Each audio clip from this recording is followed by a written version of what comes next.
ওকে, এখন আমরা দেখছি যে কিভাবে ভিজুয়াল স্টুডিও সেটআপ দিতে হয়।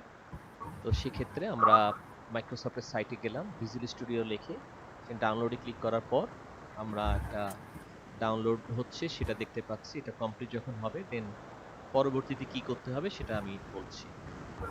সো ততক্ষণ আমরা অপেক্ষা করি।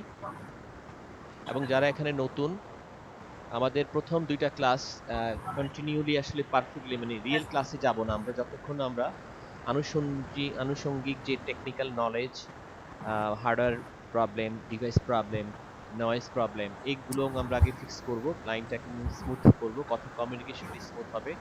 যেহেতু আমাদের ক্লাসগুলো খুবই গুরুত্বপূর্ণ, সো সেক্ষেত্রে আমাদের কনসেন্ট্রেশনটা যাতে ক্লাসে অন্য কোনো বিষয়ের কারণে ক্ষতিগ্রস্ত না হয় সে কারণে আমাদেরকে এই এই প্রবলেমগুলোকে রিমুভ করতে হবে, ঠিক আছে?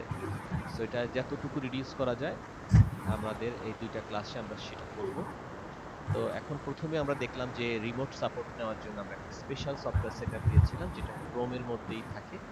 সো ক্রোমের প্লাগইনস যেটার নাম হচ্ছে ক্রোম রিমোট ডেস্কটপ, সেটা আমরা সেটআপ দেওয়ার সাথে সাথে আমরা সেখান থেকে সেটা আমাদের ক্রোমে সেটআপ হয়ে যায় এবং আমরা এখানে তিনটা অপশন পাই। মাঝখানের অপশনে ক্লিক করে আমরা কোড জেনারেট করতে পারি। সেই কোডটা আমরা যদি অন্য কারোর কাছে যদি আবার সেটা সেটআপ থাকে উনি সেটার মাধ্যমে আরেকজনের পিসিতে অ্যাক্সেস দিতে পারে। ওকে, তো এর মধ্যে আমাদের ভিজুয়াল স্টুডিও সেটআপ হয়ে গেছে। মিনিমাইজ করো ইয়েটা পিছনের ডায়লগ বক্সটা মিনিমাইজ করো। হ্যাঁ, আমরা আরো সব মিনিমাইজ করো, শুধু ডেস্কটপ রাখো। হ্যাঁ, সো আমরা দেখতে পাচ্ছি ইনস্টলার ক্লিক করার সাথে সাথে এরকম একটা ডায়লগ বক্স আসবে, লেখা আছে ভিজুয়াল স্টুডিও ইনস্টলার। সো ওইখানে আমরা এটা আসার পর আমরা জাস্ট কন্টিনিউতে ক্লিক করব, কন্টিনিউ। ওকে, আমরা কিছুক্ষণ ওয়েট করি।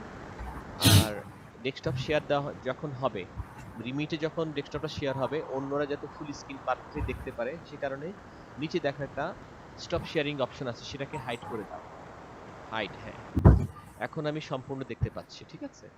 সো এটা করতে হবে কারণ অনেক সময় দেখেন আপনি কোডের দুই একটা লাইন এটা এই ডায়লগ বক্সটা ইয়ে করে ফেলে, দেখা যায়। তো এটা যাতে আমরা বলতে না হয় পরবর্তীতে শেয়ার দেওয়ার পর এটা বন্ধ করে দিই। সো আমাদের পিসির ইনিশিয়াল কনফিগারেশন করছে এটা।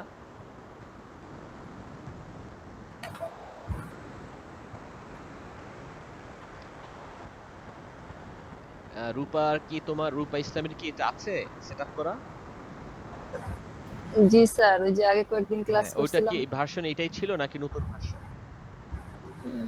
স্যার চেক করতে হবে, আছে বা একবার দেখলাম না তো। আচ্ছা, যাই হোক, এটা যদি 2026 হয় তাহলে ঠিক আছে। আর যদি এটা আগের ভার্সন হয় তাহলে হয়তো এটা আরেকটা আপডেট ছেড়ে। করলে হবে স্যার, আপডেট করলে হয়ে যাবে হ্যাঁ, হ্যাঁ, হয়তো। হ্যাঁ। জি স্যার।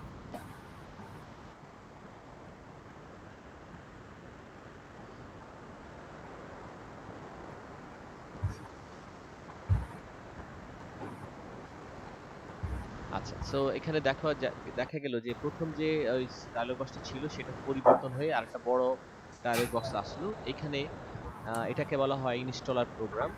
এখানে কিন্তু কি কি সেটআপ দেব সে অপশন দিয়েছে। যারা নতুন তারা কখনোই বুঝবে না আসলে আমাদের কি কি সেটআপ দিতে হবে। দেখো বাম পাশে অনেকগুলো তালিকা দেওয়া আছে এবং প্রতিটা বক্সের কর্নার একটা করে চেক বক্স দেওয়া আছে, ঠিক আছে? অনেকগুলো বক্স দেখা যাচ্ছে, ঠিক না? সো জি স্যার। উপরে নিচে যেও না, অনেক আছে। আমরা প্রথমে ASP.NET ওয়েব ডেভেলপমেন্ট এটা টিক চিহ্ন দাও। সবাই কাগজ খাতা নিয়ে বসো। সবাই যাদের কাছে খাতা কলম আছে এটা নিয়ে বসো। কি কি টিক চিহ্ন দিতে হবে সেটা তোমরা লেখো। হ্যাঁ, এই যে ভিজুয়াল স্টুডিও সেটআপ দেওয়ার সময় আমাদের যে যে জিনিসগুলো টিক চিহ্ন সেটআপ দিতে হবে সেটার প্রথম হচ্ছে গুরুত্বপূর্ণ ASP.NET and web development.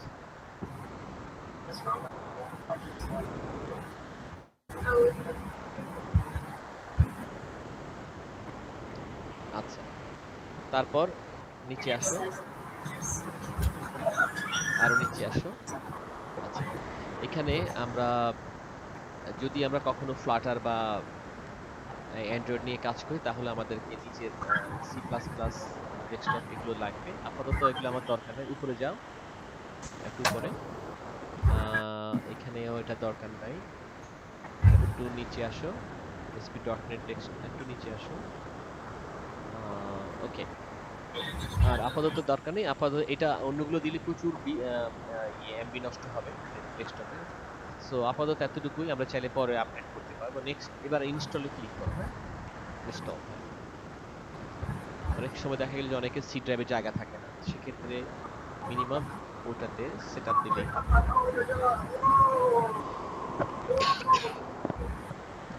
So তারপরে আমাদের দেখতে পাচ্ছি 2.82 জিবি আমাদের ইউজ হবে সফটওয়্যারটার জন্য।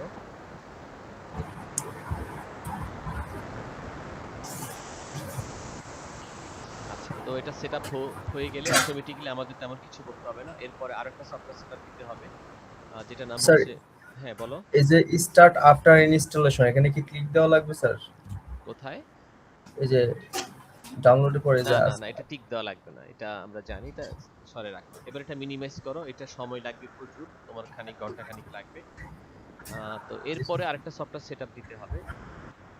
সেটা হচ্ছে, আমরা জানি যে সফটওয়্যার তৈরি করার জন্য শুধু ল্যাঙ্গুয়েজ শিখলে হয় না, সাথে একটা ডাটাবেজ সফটওয়্যার, ডাটাবেজের প্রয়োজন হয়। সো সেইটা যদিও আমাদের ভিজুয়াল স্টুডিওর সাথে সেটআপ হয়ে যাবে, কিন্তু ডাটাবেজের সাথে কমিউনিকেট করার জন্য বা কানেক্ট করার জন্য আরেকটা সফটওয়্যারের প্রয়োজন হবে।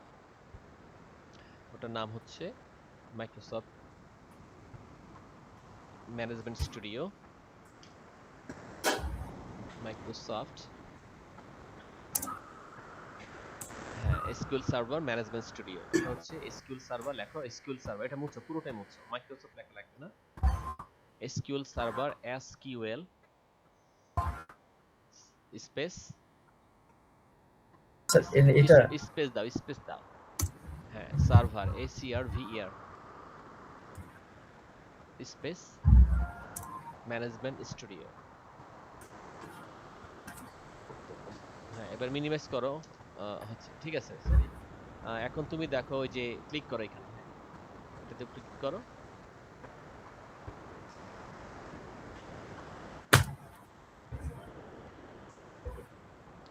এবার আসো, যে ডাউনলোড এমএমএস লেখা আছে না, কর্নারে ডাউনলোড এসএসএমএস, অ্যাকচুয়ালি সংক্ষেপে এটা। এস মানে এসকিউএল সার্ভার, এস মানে server management studio installer, click করো।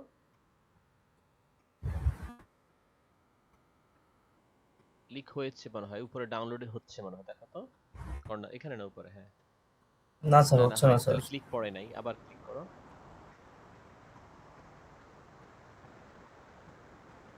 মেবি এই বাটনে সমস্যা, একটু নিচে আসো, তাহলে নিচে থেকে নেওয়া যায়। আরো নিচে যাও, একটু ড্রাগ, এই যে এখানে আছে ডাউনলোড, এই যে, হ্যাঁ, এখানে ক্লিক করো। এখন আমরা দেখলাম যে বিশ্বের বিখ্যাত সাইট থাকলেও সমস্যা থাকে, ঠিক আছে। জি স্যার। ওদের হাতে হ্যাঁ, ডাউনলোড হচ্ছে স্যার। এখন হচ্ছে, এই বাটনটা ঠিক আছে, ওইটাতে এখনো সমস্যা ওদের। জি স্যার। আচ্ছা, সো এটা হয়ে গেলে, তো এটা সেটআপ হয়ে গেলে, আপাতত আমাদের কোর্সের জন্য যে দুইটা গুরুত্বপূর্ণ সফটওয়্যার, এই দুটো আমাদের সম্পূর্ণভাবে সেটআপ দেওয়া। সো তাহলে তিনটা সফটওয়্যার আমরা দেখলাম। একটা হলো Chrome desktop support, Chrome desktop, remote desktop, আর হলো যে ভিজুয়াল স্টুডিও 2025, বাট এটা কমিউনিটি ভার্সন, যেটা ফ্রি, আমাদের পেমেন্ট করতে হবে এটার জন্য। আর তৃতীয় সফটওয়্যারটা যেটা আমরা এখন সেটআপ দিচ্ছি, সেটা হলো কোনটা? Microsoft sir. SSMS, micro SQL server management studio, ঠিক আছে। জি স্যার। আচ্ছা, সো যাই হোক, আমরা একটু টেকনোলজি নিয়ে একটু আলোচনা করি, আমরা কি শিখতে যাচ্ছি, কি শিখবো, কেন শিখবো, কোন টেকনোলজিতে কি কাজ করে, এগুলো আমরা একটু আলোচনা করি, ব্যাস। যাতে করে আমরা শিখার সময় প্রয়োজন হয়। আমাদের হাতে একটু বেশি, যেহেতু আমাদের আজকে স্টুডেন্ট কিছু মিসিং আছে, সো আমরা অ্যাকচুয়ালি বেশি আলোচনা করতে যাব না। আবার অনেকেই দেখা গেল যে টেকনিক্যাল সাপোর্ট নিতে পারেনি, বিকজ তাকে আজকে সেটা দিয়ে শিখলো যে সে কি ধরনের প্রবলেম ফেস করলো নতুন ক্লাসে এসে।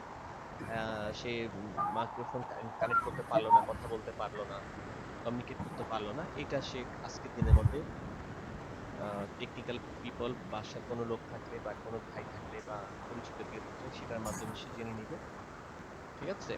যে তাতে, যাতে কালকে অ্যাটলিস্ট কথা বলতে পারে। আর আমরা নেক্সট যে ফেজে যাচ্ছি, সেটা হলো যে আমি একটু শেয়ারটা বন্ধ করি। আবার স্যারের কি স্ক্রিন শেয়ার দেওয়া, না তোমারটা শেয়ার দেওয়া? আমারটা দেওয়া স্যার। আচ্ছা, তাহলে ঠিক আছে, তোমারটা শেয়ার থাকুক। আমি যেটা যেটা নিয়ে আলোচনা করবো, সেই টপিকসটা আমি একটু ইয়ে করে নিচ্ছি, স্যারের কাছে একটা ডায়াগ্রাম আছে, ডায়াগ্রামটা আমি বের করে নিচ্ছি, দেন আমি শেয়ার করছি। ওকে? জি স্যার।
ওকে, আমি একটু শেয়ার দিচ্ছি।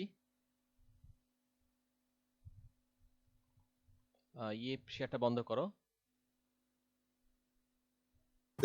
করছে স্যার, আপনি শেয়ার দেন স্যার। আচ্ছা আচ্ছা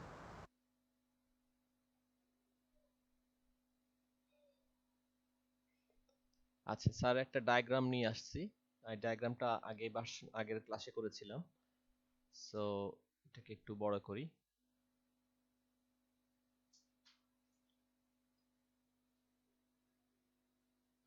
ওকে, আমরা ডায়াগ্রামটা দেখতে পাচ্ছি যে অ্যাকচুয়ালি আমাদের কোর্সের শুরুর আগে আমাদের কিছু সার্ভার বিষয়ে আলোচনা করতে হয়।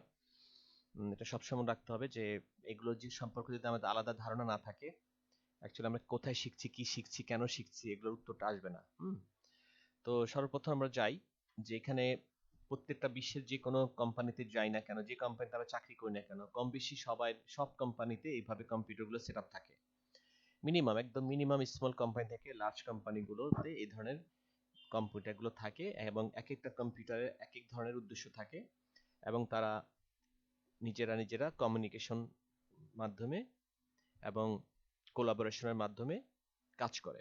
তো আমরা একটা একটা করে আলোচনা করব যে আসলে কোন কম্পিউটারে কোন কাজ। ঠিক আছে? তো সর্বপ্রথম আমরা যে যে কোর্সটা করছি সেই কোর্সের মধ্যে সবচেয়ে রেসপন্সিবল মানে গুরুত্বপূর্ণ সেখানে হচ্ছে ওয়েব সার্ভার। এই ওয়েব সার্ভার সবার আগে আমরা আসি যে কম্পিউটার সাধারণত আমরা যা দেখি অফিসে, আদালতে, বাসায়, এটাকে আমরা দুই ভাগে ভাগ করব। প্রথম ক্যাটাগরিকে আমরা বলবো যে পোর্টেবল পিসি, আর একটা হবে নেটওয়ার্ক পিসি। কারণ হচ্ছে যেসব কম্পিউটারকে সাথে যদি ইন্টারনেট কানেক্টেড থাকে বা রাউটার কানেক্টেড থাকে সেগুলোকেই শুধু আমরা নেটওয়ার্ক পিসি বলবো। আর যেটা নেটওয়ার্কের সাথে যুক্ত থাকে না সেটাকে আমরা জাস্ট পোর্টেবল স্ট্যান্ড অ্যালোন পিসি বলা হয়। স্ট্যান্ড অ্যালোন মানে জাস্ট আলাদা, মানে অন্য কারোর সাথে তার কোনো সম্পর্ক নাই। সো ম্যাক্সিমাম এখনকার দিনে তো সবার বাসা কম বেশি নেটওয়ার্ক করা ইন্টারনেট থাকে। তো সেগুলা অ্যাকচুয়ালি সেটা আমরা নেটওয়ার্ক পিসি বলতে পারি। তো একটা অফিসেও নিজেরা তাদের মতো করে নেটওয়ার্ক সেট করে তার মধ্যে কয়েকটা পিসি থাকে। আমাদের বাসায় যেটা থাকে অ্যাকচুয়ালি আমরা ওয়ার্ক স্টেশন ব্যবহার করি। আমাদের পিসি গুলো সাধারণত কি সার্ভার হিসাবে থাকে না। সো তাহলে বোঝা যাচ্ছে যে নর্মালি যখন কোনো অফিস এমপ্লয়ি বা অফিসে হোম ইউজার সফটওয়্যার কম্পিউটার ব্যবহার করে ইন্টারনেট কানেকশন দিয়ে, তখন আমরা সেটাকে অ্যাকচুয়ালি ওয়ার্ক স্টেশন বলতে পারি। ঠিক আছে? টেকনিক্যাল নলেজ হচ্ছে, টেকনিক্যাল নাম হচ্ছে ওয়ার্ক স্টেশন, জাস্ট সাধারণ একটা পিসি। কিন্তু কোম্পানিতে কিছু স্পেশাল পিসি থাকে যেটার বিশেষ কাজ থাকে, সেগুলোকে সার্ভার পিসি বলা হয়। There is lots of server, দেখো অনেকগুলো ক্যাটাগরি সার্ভার দেখা যাচ্ছে। তাদের মধ্যে একটা হচ্ছে ওয়েব সার্ভার, একটা FTP server, application server, mail server, database server. আচ্ছা, এই সার্ভারগুলো সবাই কিন্তু যার যার কাজ সেট করা আছে এবং তার তার মতো করে কাজ করে। আর এদের মধ্যে যেহেতু ইন্টারনেটের প্রয়োজন হয়, নেটওয়ার্কিং এর প্রয়োজন হয়, তাই মাঝখানে একটা ডিভাইস ব্যবহৃত হয় যেটাকে রাউটার বা সুইচ বলে থাকে, এবং এটার মাধ্যমে কিন্তু নেটওয়ার্কটা এস্টাবলিশড হয়। আদারওয়াইজ কিন্তু এটা স্ট্যান্ড অ্যালোন পিসি হয়ে যেত। তাহলে আমরা বুঝতে পারলাম যে ইন্টারনেট সংযোগ কিন্তু দেখো এই দিক থেকে আসছে, যে এই যে কেবল ঢুকলো, যারা আইএসপিরা আমাদের কিন্তু ইন্টারনেট কেবল দিল, এবং এখানের মাধ্যমে এই কেবলটাই রাউটার যুক্ত হলো, ইন হলো, এবং নেটওয়ার্ক করা পিসিতে ইন্টারনেট চলে গেল। এবং এই রাউটার কিন্তু প্রত্যেকটাকে আলাদা আলাদা একটা করে অ্যাড্রেস সেট করলো, যে অ্যাড্রেসগুলোকে আমরা সাধারণত আইপি অ্যাড্রেস বলে থাকি। আইপি অ্যাড্রেস চিনার উপায় হচ্ছে যেগুলোতে 4টা করে ডিজিট থাকে, একটা নাম্বার, 2টা নাম্বার, 3টা নাম্বার, 4টা নাম্বার, আরেকটা দেখো লাস্টে কোলন দিয়ে পরে একটা নাম্বার থাকে, সেটা কিন্তু আইপির অংশ নয়, এটাকে আমরা পরে বলবো এটা সার্ভিস নাম্বার। তাহলে প্রথম 4টা যে ডট সেপারেটেড নাম্বার আছে সেগুলো আছে আইপি অ্যাড্রেস। প্রত্যেকটা পিসিতে 4টা করে ডিজিট থাকে দেখো। তবে মনে রাখতে হবে যে যে এই প্রত্যেক নাম্বারের প্রথম 3টা সাধারণত যদি সেম থাকে তাহলে তারা একই নেটওয়ার্কের। প্রথম 3টা যদি সেম থাকে, দেখো এখানে এই প্রথম 3টা 192.168, এটাও যা আছে এরও তা আছে, এরও তা আছে, এরও সেম আছে, এর অর্থ তারা সেম শ্রেণীর, সেম ক্লাসের, মানে একই নেটওয়ার্কের আওতায়। যদি কোনো কারণে একটা চেঞ্জ থাকে তাহলে কখনোই এই ব্যক্তি অন্যদেরকে দেখতে পাবে না, ওই ব্যক্তি অন্য রাজ্যের বা অন্য এলাকার অন্য নেটওয়ার্কের আওতায় চলে যাবে, এদের আন্ডারে আসবে না। সুতরাং আমরা নেটওয়ার্কিং এর নলেজে আমরা বুঝতে পারছি যে রাউটার যদি প্রথম 3টা নাম্বার সেম করে দেয় সবাইকে, তখন এই রাউটার আন্ডারে সবাই চলে আসে, তাহলে আমরা একজন একজনের সাথে কমিউনিকেট করতে পারবো, ভায়া হয়ে, রাউটার ভায়া হয়ে আমরা একজনের সাথে কমিউনিকেট করতে পারবো। তো প্রথম 3টা সেম থাকে। এবার আসে চতুর্থ যে নাম্বারটা আছে, যেটা অ্যাকচুয়ালি ইউনিক নাম্বার এবং প্রত্যেকের আলাদা আলাদা দিবে, যেটা আমরা রোল নাম্বারের মতো, ঠিক আছে, যেরকম একটি স্টুডেন্টের একই রোল দুজনে পাবেন একই ক্লাসে, সো সেরকম দেখো যে এটা 50 দেওয়া হয়েছে, এটা 51 দেওয়া হয়েছে, এটাকে 52 দেওয়া হয়েছে, এটাকে 54 দেওয়া হয়েছে, এটাকে 53 দেওয়া হয়েছে, এটাকে 60 দেওয়া হয়েছে। তাহলে বোঝা যাচ্ছে যাতে ক্ল্যাশ না বাজে এবং সবাই ইউনিকলি একই নেটওয়ার্কের ভিন্ন ভিন্ন আইডির পিসি গুলো সেট করা হয়েছে। সো ভেরি সিম্পল নলেজ যে রাউটার এইভাবে সবাইকে আইডি প্রোভাইড করে। তাহলে দেখো রাউটারের নিজের আইডি সে প্রথম নাম্বারটা সে নিয়ে নেয়, কারণ সে যেহেতু প্রধান, জাস্ট লাইক এ মাদার। আর প্রথম 3টা কিন্তু দেখো ওর সাথে মিলে গেছে সবার, এই জন্য এই রাউটারের চাইল্ডের মতো ধরে নিতে পারো, ঠিক আছে। সো রাউটার অ্যাড্রেস সাধারণত 1 দিয়ে শুরু হয়, আর বাদ বাকি ডিভাইসগুলোতে অন্য নাম্বারগুলো ব্যবহার করা হয়। তখন অটোমেটিক্যালি তারা নেটওয়ার্ক পিসি একটা ছোট নেটওয়ার্কের মধ্যে তারা কি সীমাবদ্ধ থাকে। তো এই গেল আমাদের নেটওয়ার্কের বিষয়টা। আর এই আইপি অ্যাড্রেসের পরে আইপি অ্যাড্রেসের 4টা নাম্বার দিয়ে হয়, পরে যে কোলনের পরে যে নাম্বারটা থাকে সেটাকে বলা হয় ইন্টারনেট সার্ভিস নাম্বার। সো আমরা যারা ইন্টারনেট চালাই তারা বিভিন্ন ধরনের সার্ভিস নিয়ে থাকি ইন্টারনেটের মাধ্যমে, তাদের মধ্যে হচ্ছে ওয়েবসাইট ভিজিট করা একটা সার্ভিস, ওয়েব অ্যাক্সেস। আমরা যদি যারা ওয়েবসাইটের ব্যবহার করি, ইন্টারনেট ব্যবহার করি, ইন্টারনেট বললে সে অনেকে সাধারণত ওয়েবসাইটের কথা আগে চিন্তা করে। যে কোনো ধরনের ওয়েবসাইট অ্যাক্সেস করতে গেলে আমাদেরকে এই দুইটা সার্ভিস নাম্বারের প্রয়োজন হয়, ঠিক আছে, 80 এবং হচ্ছে 443। পৃথিবীর সব কোম্পানিতে এই দুইটা করে সার্ভিস নাম্বার তাদের কোম্পানিতে থাকে। একটা পিসি থাকে যেটাকে বলে সার্ভার পিসি, এবং সেখানে একটা সফটওয়্যার সেটআপ দিয়ে রাখে ওই কম্পিউটারে, যে কম্পিউটারে সফটওয়্যার সেটআপ দেয় সেটা হচ্ছে একটা ওয়েব সার্ভার, একটা ওয়েব সার্ভার সফটওয়্যার সেটআপ দিয়ে থাকে। মনে রাখবা একটা পিসি কে তখনই ওয়েব সার্ভার বলা হবে যখন ওই পিসিতে ওই সার্ভিস সার্ভারের নামে সফটওয়্যার সেটআপ দেওয়া থাকে। এখন যদি সফটওয়্যারটা ওয়েব সার্ভার না হয়, অন্য নামে সফটওয়্যার হয়, তাহলে সেটা আর ওয়েব সার্ভার হবে না। এটা যেখানে যদি আমি ডাটাবেস সার্ভার সেটআপ দেই তাহলে এই পিসির নাম হয়ে যাবে ডাটাবেস সার্ভার। তাহলে সাধারণত সফটওয়্যারটা এতই গুরুত্বপূর্ণ বিষয় যে তার নামের উপর ভিত্তি করে পুরো কম্পিউটারটাকে সেই নামে ডাকে, যেই এটা তোমাদের কোম্পানির ওয়েব সার্ভারটা কোথায়, অ্যাকচুয়ালি সফটওয়্যারটার নাম ওয়েব সার্ভার, নট পিসিটার নাম। যখন এটা সেটআপ না দেওয়ার আগে ওটাকে আমরা সাধারণত নরমাল পিসি বলে থাকি, যে একটা কম্পিউটার জাস্ট যে কিনে আনলে যেটা হয় আর কি সেরকম। সুতরাং সবসময় মনে রাখতে হবে যে যে পিসিতে যেই ধরনের সার্ভার সেটআপ দিবে সেই পিসিটা তখন আমরা সেই নামে ডাকবো। তাহলে যদি আমি এটাকে ওয়েব সার্ভার নামে একটা সফটওয়্যার সেটআপ দেই, এন্ড ওয়েব সার্ভারগুলো অনেক কোম্পানির আছে যেগুলো আমরা আস্তে আস্তে শিখবো, ওই সফটওয়্যারটা আমরা যদি সেটআপ দেই, ওয়েব সার্ভার সাধারণত ওই দুইটা সার্ভিস নাম্বার স্টোর অ্যাসাইন করে ফেলে কম্পিউটারের মধ্যে। এই সার্ভিস নাম্বারগুলো কিন্তু একটা ছোট নেটওয়ার্কের মধ্যে আর কেউ ব্যবহার করতে পারবে না। মানে একটা রাউটার এই ছোট নেটওয়ার্কে, এই কোম্পানি নেটওয়ার্কের মধ্যে 80 এবং 43 আর কোনো পিসি কে দিতে পারবে না। এর অর্থ হচ্ছে সে এই সার্ভিসের জন্য বরাদ্দ হলো, যে তুমি শুধু ওয়েব পেজ আদান প্রদান করবে।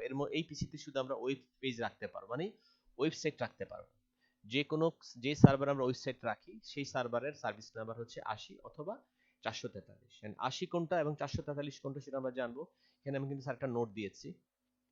80 হচ্ছে যেসব সাধারণত ই কমার্স সাইটে তোমার 443 প্রয়োজন হয়, বা যেসব সাইটগুলো খুবই সিকিউর, গ্রিন দেখা যায়, দেখবা ইউআরএল এ গ্রিন আসে, যেটা এইচটিটিপিএস লিংকে চলে, তাদেরকে এনক্রিপ্টেড থাকে, কমিউনিকেশন সম্পূর্ণ সিকিউর, সেটা হচ্ছে 443। আর যে সাইটগুলোতে সাধারণত সিকিউর না, বাট মানে কোনো সার্টিফিকেট থাকে না, সার্টিফিকেট লেস যে হোস্টিং এটা থাকে, ওয়েবসাইট থাকে, সেটা হচ্ছে 80 পোর্টে চলে, এই জন্য এটা এইচটিটিপি।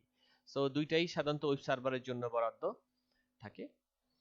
তো আমরা বুঝতে পারলাম যে ওয়েব সার্ভারের আইপি অ্যাড্রেস যাই হোক। এখন আমাদের অনেকের প্রশ্ন থাকতে পারে, স্যার এই 50টা কি ফিক্সড? না, 50টা হচ্ছে একটা কোম্পানির যে ইঞ্জিনিয়ার থাকে, নেটওয়ার্ক ইঞ্জিনিয়ার, উনি সেট করবে যে আসলে ওয়েব সার্ভারের আইপি অ্যাড্রেসটা কত দিবে। প্রথম তিনটা তো সেম দিতে হবে, কারণ ইন্টারনেট সেম ক্লাসে থাকতে হবে।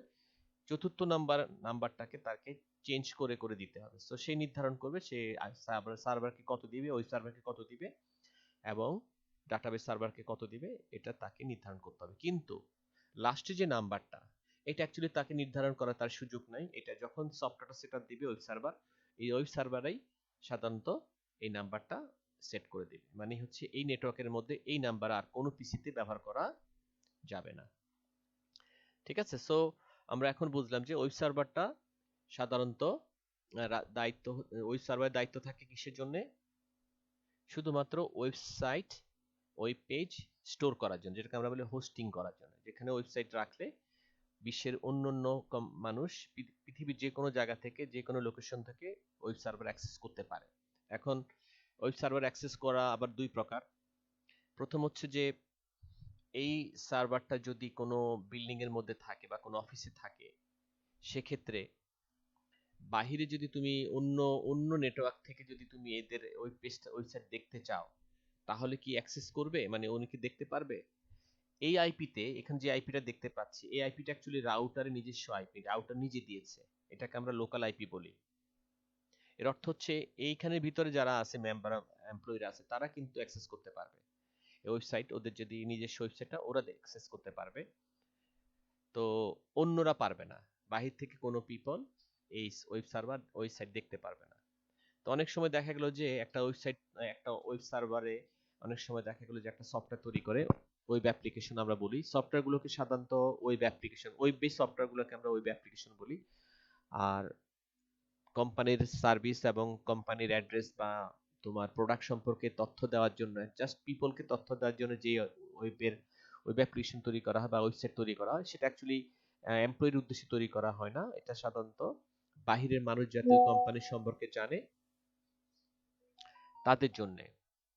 আচ্ছা, মেসেজটা কার উদ্দেশ্যে দেওয়া হয়েছে? আচ্ছা ঠিক আছে, আমি এই যে দেখতেছি, এটা মনে হয় হিমন মনে হয় স্যারকে ভুলে মেসেজ দিয়েছে। যাই হোক, তো সেই কারণে আমাদেরকে মনে রাখতে হবে যে আইপি অ্যাড্রেস দেখে বুঝতে হবে যে এটা কি লোকাল আইপি অ্যাড্রেস না public IP address. Public IP হচ্ছে যেসব পিসিতে, আমি যদি ওয়েব সার্ভারে একটা পাবলিক আইপি লাগাই, মানে যেটা ইন্টারন্যাশনালি তোমার অ্যাক্সেসেবল মানে হচ্ছে আহ, প্রবেশ করতে পারবে, বিশ্বের যে কোনো জায়গা থেকে প্রবেশ করতে পারবে, সেই আইপি অ্যাড্রেসটা একটু ডিফারেন্ট থাকবে। হ্যাঁ, তখন এরকম 192.168 এরকম থাকবে না। তো সেক্ষেত্রে তখন বাহির থেকেও প্রবেশ করতে পারবে, তাদের ওয়েবসাইট অ্যাক্সেস করতে পারবে। এই এই আইপি অ্যাড্রেসটা যে রিয়েল আইপি, অনেক রিয়েল আইপি বলে, ওই আইপিটা কিনতে গেলে কিন্তু বা ব্যবহার করতে গেলে সরকারকে একটা মান্থলি একটা সার্ভিস চার্জ দিতে হয়। তখন তোমার এই সার্ভারটাকে ইন্টারন্যাশনালি তোমার সবাই অ্যাক্সেস করতে পারবে, তখন তুমি হোস্টিং করতে পারবা বা বিভিন্ন সার্ভিস দিতে পারবা। এখন যদি তুমি সরকার থেকে ওটা না কিনো, তাহলে নিজেই শুধু এটা তৈরি করো, কোনো সমস্যা নেই। তোমার এমপ্লয়িরা নিজে ইন্টারনাল ব্যবহারের জন্য তোমরা তোমাদের সফটওয়্যার বা ওয়েবসাইট দেখতে পাবো, কিন্তু বাহিরের কোনো জায়গা থেকে সেটার অ্যাক্সেস হবে না। যাই হোক, তাহলে আমরা দেখলাম আইপি অ্যাড্রেস দুই প্রকার। একটা হচ্ছে লোকাল আইপি, একটা হচ্ছে রিয়েল আইপি। রিয়েল আইপি বা পাবলিক আইপি যেটা হচ্ছে সরকার থেকে নিতে হবে বা আইএসপি কে বললে তারা একটা সার্ভিস চার্জের এগেনস্টে দিবে, তখন তুমি ওই কাজটা করতে পারবা, হোস্টিং করতে পারবা, মানুষের সাইট রাখতে পারবা, নিজের সাইটও রাখতে পারবা। তো সেটা তাই হল যে আমরা বুঝলাম ওয়েব সার্ভারের পোর্ট নাম্বার হচ্ছে, ওয়েব সার্ভার তৈরি করলে আমরা সফটওয়্যারটা সেটআপ দেবো আগে, তারপর সেটআপ দিলে আমরা ওয়েব পেজ তৈরি করে। এন্ড ওয়েব পেজটা কি? সাধারণত আমরা জানি যে একটা ওয়েবসাইট যদি আমরা তৈরি করতে চাই, ওয়েবসাইট অ্যাকচুয়ালি আমরা যেরকম বইয়ের কথা চিন্তা করি, অনেকগুলো বইয়ের পাতা মিলে, অনেকগুলো বইয়ের পেজ মিলে একটা বই হয়। সিমিলারলি একটা ওয়েবসাইট তৈরি হয় অনেকগুলো ওয়েব পেজ মিলে। সো যদি তোমার ওয়েব পেজ থাকে অনেকগুলো এবং সেগুলোকে যদি একটার সাথে একটা লিঙ্ক করে ফেলো, তাহলে তোমার ওয়েবসাইট তৈরি হবে এবং সেই কমপ্লিট ওয়েবসাইটটাই আমরা সাধারণত এই সার্ভারে রাখি। ঠিক আছে? তো আমাদের কোর্সের মূল বিষয়টার প্রথম ধাপটা কিন্তু ওয়েব বিষয়টা নিয়ে আলোচনা, তো যেটাকে আমরা গুরুত্ব সহকারে বলছি। এখন ওয়েবসাইট বা ওয়েব অ্যাপ্লিকেশন বা ওয়েব সফটওয়্যার দুইটার মধ্যে তফাৎ কি, এটা প্রশ্ন থাকতে পারে তোমাদের। ওয়েবসাইট বা আমি বললাম ওয়েবসাইটে সাধারণত আহ, লোক মানে যারা কোম্পানির এমপ্লয়ি তারা আসলে এটাতে অ্যাক্সেসের প্রয়োজন, ওরা ওটা ব্যবহার করেন। এটা আসলে বাহিরি পিপলের জন্য ওয়েবসাইটটা তৈরি করা হয়, যারা তারা কোম্পানির তথ্য বা ইনফরমেশন, প্রোডাক্ট, সার্ভিস সম্পর্কে অবগত হওয়ার জন্য তৈরি করা হয়। আর ওয়েব অ্যাপ্লিকেশন বা ওয়েব সফটওয়্যার যেটা বলো, সেটা সাধারণত কোম্পানির অ্যাকাউন্টস, কোম্পানির হিসাব নিকাশ বা কোম্পানির সেলস, পারচেস এই ধরনের ইনফরমেশন রাখার জন্য এই এমপ্লয়িরা তখন ওই সফটওয়্যারে প্রবেশ করে, সেটাকে আমরা তখন ওয়েব অ্যাপ্লিকেশন বলি। ওয়েব অ্যাপ্লিকেশন বা ওয়েবসাইট দুইটাই আমাদের কিন্তু ওয়েব সার্ভারে রাখতে হয়, না হলে এটা অন্য অন্য পিসি থেকে বা অন্য ব্যবহারকারী ওই সফটওয়্যারটা ব্যবহার করতে পারবে না। ঠিক আছে? আচ্ছা ঠিক আছে, যাই হোক আমরা আপাতত এই সার্ভারটা নিয়ে একটু বেসিক আলোচনা করলাম। এটা যেহেতু সবসময় এটা শিখতে হবে, পরবর্তীতে আমরা আবার আসবো। এখন আমরা ডাটাবেস সার্ভার নিয়ে কথা বলবো। ডাটাবেস সার্ভার আমি মনে করি সেকেন্ড ইম্পর্টেন্ট। এখন ডাটাবেস সার্ভার হচ্ছে যে এমন একটা সার্ভার যে কোম্পানি আর যে ইনফরমেশন গুলো, এটা তো পেজ, ঠিক না? বললাম ওয়েব পেজগুলো, ওয়েব পেজের মধ্যে এমন তথ্য থাকে যে তথ্যগুলো সাধারণত এইখানে রাখা হয় না। প্রচুর তথ্য এমনি খুব সিকিউর তথ্য থাকে। হতে পারে যে এমপ্লয়ির স্যালারি স্ট্যাটাস, সো স্যালারি তথ্যটা সাধারণত ওয়েব সার্ভার বলে যে ডাটাবেসকে, যে ডাটাবেস ভাই আপনি আমাকে আমার একজন ইউজার আপনার কাছ থেকে ডাটা চাচ্ছে, এই তথ্যটাকে দিতে পারেন? তখন সে বলবে হ্যাঁ আমি দিতে পারি, যদি ওনার অথরাইজেশনটা থাকে আপনার কাছে, ইউজার নেম পাসওয়ার্ডটা যদি থাকে, তাহলে আমি আপনাকে ওই এমপ্লয়ের পুরো ফিনান্সিয়াল স্ট্যাটাস দেব। তখন সে কি করে, ওই ইউজার থেকে লগ ইনের একটা ফর্ম দিয়ে দেয়। তখন ইউজারে যখন ইউজার নেম পাসওয়ার্ডটা দেয়, ওয়েব সার্ভার তখন কি করে, ওই তথ্যটা ডাটাবেসকে দিয়ে দেয় যে হ্যাঁ আমি দিয়ে, উনি আমাকে এই তথ্য দিয়েছেন, দেখেন তো ঠিক আছে কিনা, যদি থাকে আমাকে শুধু জাস্ট ডাটাতে দিয়ে দেন। তো তখন সে কি করে, ওয়েব সার্ভারকে দেখে, যে চেক করার পর দেখে যে হ্যাঁ ডাটা তো ওনার অথরাইজেশন ঠিক আছে, ইউজার নেম পাসওয়ার্ড ঠিক আছে, তখন ওই এমপ্লয়ির ফিনান্সিয়াল ডাটার তথ্যটা ওয়েব সার্ভারকে দিয়ে দেয়। ওয়েব সার্ভার তখন ওই ডাটাটা সুন্দরভাবে গুছিয়ে সাজিয়ে ওই ইউজারকে শো করে, যিনি ওয়েবসাইটটা ভিজিট করেন ওনাকে দিয়ে দেয়। তাহলে আমরা বুঝতে পারছি যে ডাটাবেস সার্ভার হচ্ছে ইনফরমেশন, সিকিউর ইনফরমেশন স্টোর রাখে, যেটা ওয়েব সার্ভার চাইলেও নিজের থেকে নিতে পারবে না, যতক্ষণ পর্যন্ত যিনি তার ইউজার ওনার অনুমতি ছাড়া সাধারণত ওয়েব সার্ভার ডাটা নিতে পারবে না। সো সুতরাং তো আবার ওয়েব সার্ভার হচ্ছে কিন্তু মিডিয়া। ওয়েব সার্ভার ছাড়া কিন্তু একজন ব্যবহারকারী তার নিজের ডাটাবেস থেকে চাইতেও পারবে না। ডাটা চাইতে গেলেও ওয়েব সার্ভারের সাহায্য লাগবে। ওয়েব সার্ভারকে বলতে হবে যে আমাকে প্রোফাইলটা দেন, বা আমার ফিনান্সিয়াল স্টেটমেন্ট দেন, বা আমার এবার অ্যাটেন্ডেন্সের রিপোর্টটা দেন। তখন এই সব সময় ওকে রিকোয়েস্ট করবে, সে তখন তাকে ডাটা দিবে। তাহলে আমরা বুঝতে পারছি দুইজন কিন্তু একজন একজনের সাথে সব সময় কমিউনিকেট করে। এবং এই কাজগুলো কিন্তু আমরা এই কোর্সে কমপ্লিট করব কিভাবে, এই আমাদের এই যে নতুন যে প্রোগ্রামিং ল্যাঙ্গুয়েজ, যেটা আমরা হাই লেভেল সি শার্প যেটা বলছি, এই প্রোগ্রামিং এর মাধ্যমে আমরা কিভাবে ডাটাবেজের সাথে এবং ওয়েব সার্ভারের সাথে কমিউনিকেট করে একটা সফটওয়্যার তৈরি করব, সেটা হবে আমাদের অবজেক্টিভস। সো এই হলো আসলে দুইটা সার্ভার। তো এখন ডাটাবেস সার্ভারটা অ্যাকচুয়ালি আমরা আবার দেখবো যে এখানে যখন আমরা একটা ডাটাবেস সার্ভার সেটআপ দেব, এখানে তো আমরা সেটআপ দিয়েছি ওয়েব সার্ভার সফটওয়্যার, এখানে আমরা সফটওয়্যার সেটআপ দেব ডাটাবেস সার্ভার সফটওয়্যার। যখন এটাতে সেটআপ দেব, তখন এইটাকে আমরা এই পিসিটাকে তখন বলবো ডাটাবেস সার্ভার। ঠিক আছে? তো এইভাবে আমরা যখন আলাদা আলাদা করে সফটওয়্যার সেটআপ দেব তখন আমাদের এটাগুলো কাজে পরিণত করতে পারবো। কখনোই পুরো কোম্পানি একটা সার্ভার দিয়ে ফুল কমপ্লিট কাজ করতে পারবে না, কারণ প্রত্যেকটা সার্ভারের একটা না একটা উদ্দেশ্য আছে। সো এটা বুঝলাম যে ওয়েবসাইট গুলো ওয়েব সার্ভার রাখা হয়, ওই সফটওয়্যার গুলো এখানে রাখা হয়, ডাটাবেজের মধ্যে সাধারণত এমপ্লয়ির তথ্য রাখা হয়, বিজনেসের ইনফরমেশন রাখা হয়, বিজনেসের তথ্য রাখা হয়। তাহলে এইটা কি? এটা আসলে লাস্ট বিষয়। আমরা আসলাম একটু 1 মিনিট।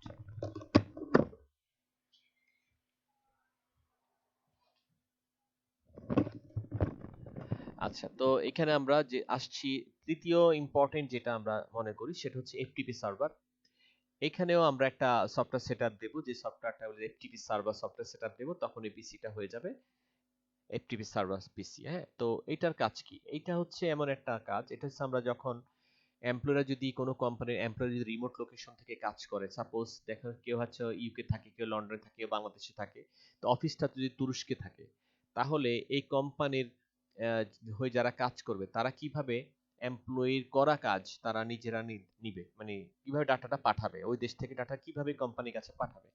তো এই প্রক্রিয়াটা ডাটা ফাইল পত্র, তারপরে তোমার ওয়েবসাইট থেকে শুরু করে ডিজাইন, অনেক সময় দেখা গেলো কোম্পানির ব্যানার তৈরি করতে হয়, কোম্পানির অ্যাড তৈরি করতে হয়, বিভিন্ন লোক, বিভিন্ন দেশের বিভিন্ন লোক দিয়ে একটা কাজ করে।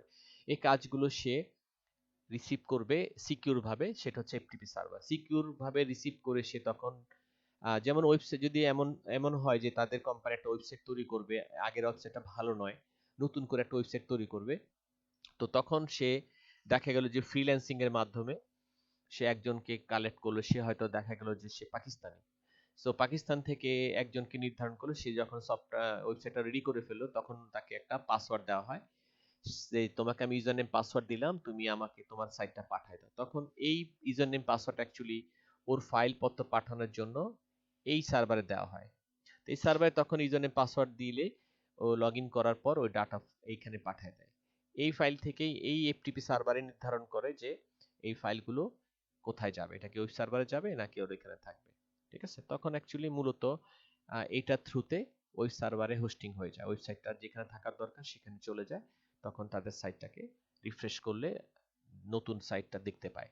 তো তাহলে বোঝা গেল যে সরাসরি কেউই কোনো মানুষ এই কোম্পানির ফাইল বা কোম্পানির জন্য তৈরি করা কোনো ডিজাইন বা ওয়েবসাইট বা সফটওয়্যার তৈরি করলেও সরাসরি কোথাও যে গিয়ে হাত দিয়ে ঢুকাতে পারবে না, অবশ্যই তাকে সিকিউর ওয়েতে তাদের সফট সার্ভারে রাখতে হবে। তো এই সিকিউর গেটটাই হচ্ছে অ্যাকচুয়ালি এফটিপি সার্ভার, যে হচ্ছে ফাইল ট্রান্সফার প্রোটোকলে, যে দেখো মিনিং বোঝা যাচ্ছে, ফাইল ট্রান্সফার করে এটা, যে কোনো ধরনের কোম্পানির ফাইল, এটার মাধ্যমে সব এমপ্লয়ি সবসময় ওই হচ্ছে রেসপন্সিবল, চেক করবে যে সে যে ফাইল পাঠানোর জন্য অধিকার আছে কিনা বা ফাইল নিয়ে নেওয়ার জন্য কোনো অধিকার আছে কিনা। এখন দেখা গেল যে একটা এমপ্লয়ি ফাইল নিতে চায়, সেও কিন্তু এই পাসওয়ার্ড লাগবে যে হ্যাঁ তোমার ফাইল, তোমার ফোল্ডারটা আমি সেট করে দিচ্ছি, তুমি ওখান থেকে নিয়ে যাও, তোমার ইউজার নেম পাসওয়ার্ড দাও, তখন সে চেক করে তারপর এটা খুলে দেয় তার ড্রয়ারটা। তাহলে বোঝা গেছে এটা অনেকটা জিপিও বক্সের মতো, প্রত্যেকটার জন্য প্রত্যেকের জন্য আলাদা আলাদা করে ইউজার নেম পাসওয়ার্ড তৈরি করে দেয় এবং প্রত্যেকের জন্য একটা করে ফোল্ডার তৈরি করে দেয়, যার মধ্যে এমপ্লয়িরা লগ ইন করে ডাটা আদান প্রদান করতে পারে। ঠিক আছে, এটা হচ্ছে এফটিপি সার্ভার। তাহলে বোঝা যাচ্ছে তিনটা খুবই ইম্পর্টেন্ট। একটা কোম্পানিতে যদি তিনটা সেটআপ না থাকে, রিমোটলি এমপ্লয়িরা জব করতে পারবে না।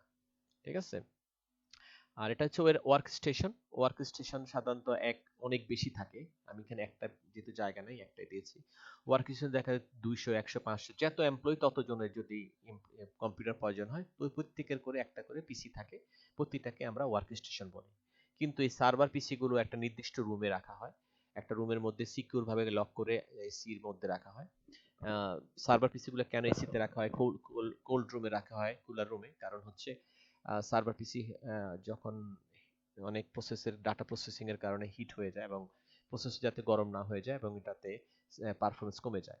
এটা তোমরা যদি এগুলো নিয়ে পড়াশোনা করো তাহলে জানবা যে এই জন্য সার্ভার পিসি রুমে অবশ্যই এসি রাখার ইয়ে থাকতে হয়, এসি রুম থাকতে হয়। ঠিক আছে, তো এরপর হচ্ছে মেইল। অনেক সময় যেমন মেইল কোম্পানির মেইল থাকে, দেখবা কোম্পানির ডোমেইন দিয়ে মেইল থাকে, ওয়েব অ্যাড্রেস। যেমন তোমার কোম্পানির নাম যদি এবিসি হয়, তাহলে তোমার ইমেল অ্যাড্রেস হবে, তোমার নাম যদি হয় রাজু, তাহলে raju@abc.com, gmail.com নয়, মানে ইমেল অ্যাড্রেসটাই তার কোম্পানির ওয়েবসাইট দিয়ে তৈরি করা হয়। তো এই ধরনের যদি সার্ভিস তুমি তোমার কোম্পানি যদি রাখতে চাও, কোম্পানির এমপ্লয়িকে যদি তোমার প্রত্যেকে যদি নিজেরা ইমেল তৈরি করতে চান যার যার নামে, তখন ইমেল সার্ভারের প্রয়োজন হয়। ঠিক আছে, আর থাকলো কি আমাদের এখানে most important application server. Application server হচ্ছে যে তুমি এখন মনে করো যে আহ, তোমার অনেক সেল আছে, তোমার হয়তো ই কমার্স সাইট আছে, বা তোমার হচ্ছে তুমি তোমার কোম্পানি ওয়েব অনলাইন গেম তৈরি করে। ঠিক আছে, সো এই ধরনের যেমন চ্যাট অ্যাপ্লিকেশন অথবা গেম অ্যাপ্লিকেশন, প্রত্যেকটা অ্যাপ্লিকেশন তোমাকে রাখতে হবে এখানে। কারণ ওয়েব সার্ভার সাধারণত এগুলো রাখে না, ওয়েব সার্ভার শুধু ওয়েব পেজগুলো রাখে বা ওয়েবসাইট রাখে বা ওয়েব অ্যাপ্লিকেশন রাখে। আদার সফটওয়্যারগুলো কোথায় থাকবে, যেগুলো আমরা অ্যাপ্লিকেশন বলে থাকি, সেগুলো সাধারণত এখানে থাকবে। এখান থেকে সাধারণত ওয়েব সার্ভার থ্রুতে কমিউনিকেশন হয়। সো এই বিষয়গুলো আমরা পরে আরো ডিটেইলস আলোচনা করব। তাহলে আমরা বুঝলাম যে একটা কোম্পানিতে যারা ডিজিটালাইজ করা হয়, কম্পিউটারাইজড অফিস বলতে শুধু যে একটা ডেস্কটপ পিসি থাকলো, অফিসের মধ্যে ডেস্কটপে রাখলাম, অফিস নিয়ে এমএস ওয়ার্ড এক্সেস নিয়ে কাজ করে, সেটাকে আমরা সাধারণত ওয়ার্ক স্টেশন বলে থাকি। কিন্তু মূলত আর একটু হাই লেভেলের কোম্পানি যেখানে সাধারণত ফুললি আইটি এনেবল সার্ভিস আছে, সেগুলোতে সাধারণত এই কনফিগারেশন থাকতে হবে। ঠিক আছে, তো এখানে একটু আগে বলেছিলাম যে যদি ওয়েব সার্ভার সেটআপ দেয়, এই সার্ভিসগুলো অটোমেটিক সেট হয়ে যায়। যদি ডাটাবেস সার্ভার থাকে, তখন ডাটাবেস সার্ভারে কিন্তু পোর্ট নাম্বার সেট থাকে। যেটা আমরা শিখতে চাচ্ছি সেটা আমরা আমাদেরটার নাম হচ্ছে মাইক্রোসফট এসকিউএল সার্ভার। সেইখানের পোর্ট নাম্বার হচ্ছে 1434 1433, ওদের অটোমেটিক ওটা অ্যাসাইন হয়ে যাবে ওই এই পিসির জন্য। আর এফটিপি সার্ভার সেটআপ দিলে 20 এবং 21 সেটআপ হয়ে যায় সার্ভিস নাম্বার। সুতরাং মেইলের ক্ষেত্রে এগুলো এগুলো কিন্তু ইন্টারন্যাশনালি না, এই ওই পোর্ট নাম্বার মনে করো না যে এটা ফিক্সড, এটা ইয়ে না, মানে ফিক্সড না, এটা কিন্তু ফিক্সড। শুধু আইপি অ্যাড্রেসটা আইপি অ্যাড্রেসটা তোমার হাতে চেঞ্জ করা যাবে। পোর্ট নাম্বারগুলো তোমার এটা ইন্টারন্যাশনালি স্ট্যান্ডার্ড, সো এগুলো দিতে হবে। আর অ্যাপ্লিকেশন সার্ভারে আইপি অ্যাড্রেসটা সার্ভিস নাম্বারটা তুমি নিজে বসাতে পারবা। এটা এটা ফিক্সড না, এটা নিজে চেঞ্জ করা যাবে, কিন্তু এগুলো কিন্তু ইমেল এর জন্য, ডাটাবেস পোর্টের জন্য এবং ওয়েবসাইটের জন্য যে পোর্ট নাম্বারগুলো থাকে এগুলো কিন্তু ফিক্সড। ওকে, তাহলে আমরা দেখলাম যে অফিস নেটওয়ার্ক কিভাবে কাজ করে, সার্ভার কিভাবে কাজ করে, ওয়ার্ক স্টেশন কি। তো নেক্সট ক্লাসে আমরা এগুলো একটা একটা করে আমাদের আপাতত নিজেরাই এটা নিয়ে কাজ করতে হবে, নিজের পিসি কে এরকম করতে হবে। এখন আরেকটা প্রশ্ন, লাস্ট কোশ্চেন, যেটা আমি বলতে ভুলে গেছি, সেটা হলো এখন প্রশ্ন হলো যদি কোম্পানির এতগুলো পিসিতে সার্ভার না করতে চায়, সে যদি একটাকেই করতে চায় বা দুইটাকেই করতে চায়, সেটা কি পসিবল? হ্যাঁ, পসিবল। সে যদি চায় যে এই একটা ভালো একটা পিসির মধ্যেই database server, web server, FTP সবগুলোই এক পিসিতে সেটআপ দিতে পারবে। এর অর্থ হচ্ছে এই একজনেই তিনটা সার্ভারে কাজ করবে। এটা কি সম্ভব? হ্যাঁ, সম্ভব। ঠিক আছে, কারণ সার্ভিস নাম্বার যেহেতু ডিফারেন্ট থাকবে, একই পিসিতে বিভিন্ন বিভিন্ন সব সফটওয়্যারগুলো সেট আপ হয়ে যাবে, এক এক সফটওয়্যার এক একটা পোর্ট নাম্বার। মানে এখানে একবার 443 80, আবার দেখা গেলো 1433 1444, আবার দেখা গেলো 21, সবগুলো এখানে থাকবে, কিন্তু আইপি অ্যাড্রেসটা সেম থাকবে। তাহলে সার্ভিস, অনেকগুলো সার্ভিস এপিসিতে তখন এনাবল হবে। সেক্ষেত্রে যেটা হবে সেটা পারফরমেন্সটা একটু স্লো হয়ে যাবে, কারণ তিনজনের কাজ একজনে করবে আর কি, এই আর কি। তাহলে যারা সাধারণত বাসায় আমরা যেটা করব, আমরা যেহেতু ডেভেলপার, আমাদের তো এত বড় সেটিং দিয়ে আমরা সাধারণত টেস্টিং করতে পারবো না। আমাদেরকে এক পিসিতেই আমাদেরকে তিনটাই সেটআপ দিতে হবে, চারটা সেটআপ দিতে হবে। ওয়েব সার্ভারও সেটআপ দিতে হবে, ডাটাবেস সার্ভারও সেটআপ দিতে হবে এবং এফটিপি সার্ভারও সেটআপ দিতে হবে। এবং ইভেন আমরা নিজে ওইটাকে আবার ওয়ার্ক স্টেশন হিসেবে ব্যবহার করছি। মোটামুটি কমপক্ষে মিনিমাম চারটা ইয়ের কাজ একটা পিসিতে আমরা নর্মালি করে থাকি, যারা সফটওয়্যার তৈরি করবে, ডেভেলপার। এবং সব সেটিংটাই আমাদের একটা পিসি থাকতে হবে। তো মনে রাখতে হবে বড় কোম্পানিরা সাধারণত এই রিস্কটা নেয় না, পারফরমেন্সের বিষয় থাকে। তারপর যদি একটা পিসি নষ্ট হয়ে যায় বা বার্ন করে, তাহলে দেখা গেলে সব সব রিসোর্স নষ্ট হয়ে যাবে। তো সেক্ষেত্রে ডেডিকেটেড থাকাটাই বেস্ট। ঠিক আছে, তো যারা স্টার্টআপ কোম্পানি তারা হয়তো প্রথম দিকে ওটা এত বেয়ার করতে পারে না, তখন সে হয়তো প্রথম দিকে একটা সার্ভার থাকে, পরে আরেকটা সার্ভার তৈরি করে, এইভাবে তারা আস্তে আস্তে গ্রো করতে থাকে।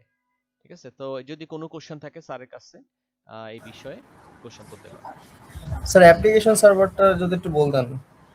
অ্যাপ্লিকেশন সার্ভার বললাম যে ওয়েবসাইট বা ওয়েব অ্যাপ্লিকেশন বাদে সাধারণত আরো কিছু অ্যাপ্লিকেশনের কথা বলছি, যেমন চ্যাট অ্যাপ্লিকেশন, গেম। হ্যাঁ, কম্পিউটার গেমস আছে না, খেলছিলা? যেমন ক্ল্যাশ এন্ড ক্লেন খেলছিল যে অনলাইন বেস জি গেম। স্যার। তো এই গেমগুলো অনলাইন বেস যেহেতু, তো তখন কোম্পানিগুলো কোথায় রাখে? এগুলো তখন এরকম অ্যাপ্লিকেশন সার্ভারে একটা পিসিতে রাখে। মনে করো তুমি একটা গেম বানিয়েছো, গেমটা বিশ্বের সবাই খেলবে, তো তখন তোমাকে ওইখানে হোস্টিং করতে হবে। এটার জন্য আলাদা একটা ডেডিকেটেড পিসি সার্ভার বানায়, যেটাকে হচ্ছে গেম সার্ভার বলা হয়। এই জন্য ওইটা তখন গেম সার্ভার হবে, চ্যাট সার্ভার হবে, গেম সার্ভার হবে, যেইটা নাম দাও, ওই সফটওয়্যার যেই নাম থাকবে সেই নামে ওই সার্ভারটা হবে। ক্লিয়ার? তো তখনই ওই পিসির নাম আমরা বলি অ্যাপ্লিকেশন সার্ভার। ক্লিয়ার? অ্যাপ্লিকেশনটা তার সাধারণ অ্যাপ্লিকেশন মানে সফটওয়্যার, মানে এখন সেটা গেমও হতে পারে, সেটা একটা চ্যাট অ্যাপ্লিকেশন হতে পারে, বা ওই যে ইমোর মতো। ঠিক আছে স্টাফজি, আমি হচ্ছে বানাই।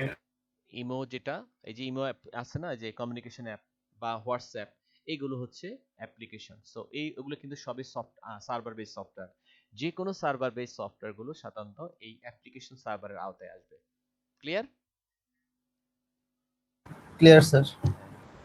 তো আর কোনো কোশ্চেন থাকলে বলতে পারো, আর যাদের মাইক্রোফোন নাই তারা অবশ্যই নেক্সট ক্লাসে এগুলো ঠিক করে নিবা। হ্যাঁ, স্যার আসসালামু আলাইকুম স্যার, ওই যে ওয়ালাইকুম একটা আসসালাম। বিষয় ছিল, আমরা তো এখানে বেশ কিছু সার্ভার চালাবো একটা পিসি থেকেই, হ্যাঁ, আবার হচ্ছে ওয়ার্ক স্টেশন হিসেবে ওটাকে ইউজ করব, তো ওয়ার্ক হ্যাঁ। স্টেশনের জন্য যে সফটওয়্যারটা সেটারও একটা ওয়েট আছে। আচ্ছা, তাহলে ওয়ার্ক স্টেশনে সাধারণত কোনো সার্ভার সফটওয়্যার সেটআপ দেওয়া হয় না, সেগুলো সাধারণত অ্যাপ্লিকেশন সফটওয়্যারগুলো সেটআপ দেয়। সফট অ্যাপ্লিকেশন যেমন এমএস ওয়ার্ড, মাইক্রোসফট অ্যাক্সেস, এগুলো আর কি, ফটোশপ, এগুলো থাকে। সো এখানে আমরা দেখা হলো সার্ভারও সেটআপ দিলাম, আবার ফটোশপের সফটওয়্যারগুলো সেটআপ দিলাম।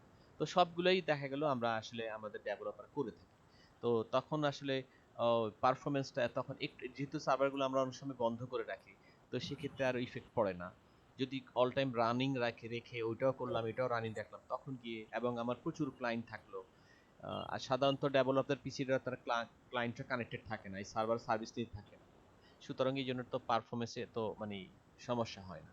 কিন্তু যারা রিয়েলি এটা যখন ডেপ্লয়মেন্টে যায়, মানে যখন এটাকে বাস্তবে সেট করা হয় এবং প্রচুর ভিজিটর বেড়ে যায়, তখনই সার্ভারে স্লো হওয়ার একটা বিষয় থাকে। আর আমাদের ডেভেলপার পিসিতে এটা সেট আপ করলেও স্লো হয় না, কারণ ওই ধরনের ক্লায়েন্ট তো তখন থাকে না, আমরা জাস্ট টেস্টিং এর একজনই ক্লায়েন্ট, ঠিক না, জি নিজেরাই। স্যার। এই জন্য স্যার এখন স্যার আমার তাইলে স্টোরেজ কি পরিমাণ লাগতেছে, এই যে তিনটা সার্ভার হ্যাঁ, আর হচ্ছে আচ্ছা, সফটওয়্যারটা ইনস্টল এইটা করতে গেলে স্টোরেজের বিষয় যেটা হলো, ফার্স্ট হচ্ছে ওয়েব সার্ভারের মনে হয় 20 এমবি বা 30 এমবি, এগুলো কিন্তু বড় না, বেশি না, এটাও বেশি না। সার্ভার গুলো কিন্তু বেশি সাইজের থাকে না, কিন্তু স্যার সার্ভারে যখন, এফটিপি তো মনে হয়, স্যার এফটিপি মনে হয় আমাদের আগেরটাতেই হবে না স্যার, জ্যাম যেটা আমরা এফটিপি, হ্যাঁ, সরি ফাইল জিলা না, এফটিপি যেটা চালাইতে ওইটা না, দিয়ে না, হবে না স্যার? ফাইল জিলায় চালাতে পারবা, হ্যাঁ করতে পারবা। এটা ক্লোন হবে আর কি, বিভিন্ন কোম্পানির সেটিং, মানে একটা নিলে মাইক্রোসফটের, এটা হলো আবার অমুক কোম্পানির, ওইটা হলো ওরকম, সবগুলাই ক্লোনও হবে, আবার এক কোম্পানির সব দিতে পারে। এটা আসলে যার যার ব্যক্তিগত ব্যাপার, কিন্তু কাজ করবে। ঠিক আছে? জি স্যার। যেমন আমরা যেহেতু এই আইএস সার্ভার, আমরা যেহেতু মাইক্রোসফটের প্রোডাক্ট নিয়ে কাজ করছি, মাইক্রোসফটের সফটওয়্যার বানাচ্ছি সি শার্পে, তো আমাদের এখানে আইএস সার্ভারে সেটআপ দেবো। জ্যাম তো সাধারণত লিনাক্সের জন্য স্পেশালি, সো সেক্ষেত্রে আমরা যদি উইন্ডোজে ব্যবহার করছি, উইন্ডো তো জ্যাম অ্যাকচুয়ালি আসছেই, অ্যাপাচিটা আসলে লিনাক্সের জন্য প্রোডাক্ট, ঠিক না? তো এখন আমরা রিয়েল মাইক্রোসফটের প্রোডাক্ট নিয়ে আলোচনা করছি, সেই জন্য এখানে আইএস সার্ভার হবে, এটা হচ্ছে এসকিউএল সার্ভার হবে, আর ইয়েরও তোমার মাইক্রোসফটেরও এফটিপি সার্ভার আছে বিল্ট-ইন, সো সেটাও আমরা দিলে সেটআপ দিতে পারি। তো যেহেতু আমাদের ডেভেলপিং এ এখন আপাতত আমরা শুধু এই দুইটা দিব, মোট তিনটার কাজটাই হবে আর কি, আর তেমন কিছু লাগবে না। তো যখন আমাদের সফটওয়্যারগুলো সেটআপ দেব, তৈরি করব, তখন এটা টেস্টিং করার জন্য সার্ভারের প্রয়োজন হবে, সেটা আমরা এই জন্য আমাদের প্রয়োজন হচ্ছে। আর তেমন ক্ষেত্রে আর লাগবে না, এরপর তো আমরা সরাসরি ক্লায়েন্টের মেশিনে দিয়ে দেবো এখান থেকে, ঠিক না? স্যার এই আর কি। সো আজকে আমরা বেশি দূর যাব না, কারণ আমাদের এখানে একজন হচ্ছে, যেহেতু দুইজন নতুন, একজন আসেনি, তার কারণে আরেকজনের তার ডিভাইস সমস্যা, এখনো সে ফিক্স করতে পারবে না একা, তো ওকে হয়তো এটা সাপোর্ট দিতে হবে অফলাইন। সাপোর্টের পর সে যেমন মাইক্রোফোন বন্ধ মানে সে পুরো এখানে অফ, ঠিক না, কোনো কোশ্চেন করতে পারবে না, কোনো কোশ্চেন জিজ্ঞাসা করলে উত্তর দিতে পারবে না, এবং সে অ্যাকচুয়ালি যা শুনবে যতটুকু পারে হয়তো আমাদের শোনা থেকে নেবে। তো অবশ্যই জন্য বলতেছি সবাইকে মাইক্রোফোন ডিভাইসগুলো একবার টেস্ট করে নিতে হবে, ঠিক ঠিক আছে? স্যার আমার মাইক্রোফোনটা এখন ঠিক আছে স্যার? হ্যাঁ, এখন আর কেউ বিরক্ত বোধ করছে না। শোনো, ঠিক আছে, অনেক সময় কথা শোনা যায়, কিন্তু তোমার কথার নয়েজটা যদি স্বাভাবিক না এরকম সাউন্ড আসে যেটা অন্যদের কানে খুবই বিরক্তিকর লাগে, তখন তোমার বেশি কথা আমরা দুজনে কমিউনিকেশন করলে দেখবে ওরা শুনতে চাবে না, তাতে শেষ করার চেষ্টা। সো এই জন্য আমাদের যত ওই যে কি বলে আরামদায়ক কথা শোনা, যেটা হচ্ছে কানে যতটুকু নিতে পারে, আমরা সেই ভলিউমে ইয়েটা আমরা। সো মাইক্রোফোনের মোটামুটি আমাদের এখন সবাইরই ভালো আছে একজনের ছাড়া, আর লাজুকিরটাও একটু সমস্যা দেখেছিলাম, ও মনে হয় বাহির থেকে কথা বলছিল তাই। ঠিক আছে, আজকে আমরা বেশি দূর যাবো না, আমরা জাস্ট এতটুকুই। আর 3টে সফটওয়্যার সেটআপ দিয়ে রাখবা, বাসায় চেষ্টা করবা, আর এখন তো যেহেতু এআই আছে ও তোমাকে হেল্প করবে। ঠিক আছে, আর আমি রেকর্ড করেছি, যতটুকু আমি প্রথমগুলো আমি করি নাই, কারণ অনেকই ইনফর্মাল বিষয় থাকে। তো শুধু এই এই ডায়াগ্রাম বোঝানোর জন্য যতটুকু আহ, ছিল ততক্ষণ আমি রেকর্ড করে রেখেছি। আর আমি দেখেছিলাম গত ব্যাচে যা অন্যখান থেকে যদি রেকর্ড করে তো কোয়ালিটিটা ভালো থাকে না, কিন্তু যেখানে ক্লাসটা হয় মানে যিনি ক্লাসটা নেন ওনার পিসি থেকে রেকর্ডটা হলে ওই রেকর্ডটা মনে হয় ক্লিয়ার হয় বেশি, এবং সাউন্ডটাও সুন্দর হয়, কারণ সাউন্ডটা এইখানেই থাকে। আর অন্যখান থেকে গেলে সাউন্ডটা যেহেতু ওর এন্ডে যায় এবং সাউন্ডটা ততক্ষণে এটা কোয়ালিটি নষ্ট হয়ে থাকে, ঠিক না? তো সেক্ষেত্রে সাউন্ডটা সুন্দর হয় না। ঠিক আছে, তাহলে আজকে এই পর্যন্ত থাকুক, আর যদি কোনো কোশ্চেন থাকে স্যারকে বলতে পারো। আর কোনো কোশ্চেন আছে তোমাদের? না স্যার। ওকে, তাহলে আল্লাহ হাফেজ, আজকে এই পর্যন্ত থাকো। যদি আমাদের 11টায় শেষ হবে প্রতিদিন ক্লাস, আজকে আমরা বেশি দূর আর গেলাম না, যেহেতু এতটুকুই বেশি একটা না, অনেক যদি বুঝাইতে যাই তাহলে কিছুই ঢুকবে না, এখানে কিছু নিউ আছে তো তাই। ওকে, আল্লাহ হাফেজ, স্যার দেখা হবে। স্যার হ্যাঁ বলো। স্যার ক্লাস কি প্রতিদিন হবে? না না, আজকে লাজুকি আমাদের ওই রুটিনটা স্যারের থেকে কনফার্ম করে দিবে, একদিন পর পর 3 দিন ক্লাস হবে, সপ্তাহে স্যার 3 দিন হবে আজকে। স্যার পরশুদিন তো আমাদের এভিডেন্স। ও আচ্ছা আচ্ছা, রাত্রে নেওয়া যাবে, ঠিক হ্যাঁ, আছে। রাত্রে। সো আজকে স্যাটারডে ছিল না, জি স্যার। টিউসডেতে একটা আছে আর থার্সডেতে একটা আছে। সো মনে রাখবা, স্যাটারডে, টিউসডে এন্ড থার্সডে, এই 3 দিন তোমাদের ক্লাস থাকবে। ক্লিয়ার? জি স্যার। আচ্ছা ঠিক আছে, আল্লাহ হাফেজ, ভালো থাকবা। আসসালামু আলাইকুম স্যার। ওয়ালাইকুম আসসালাম। স্যার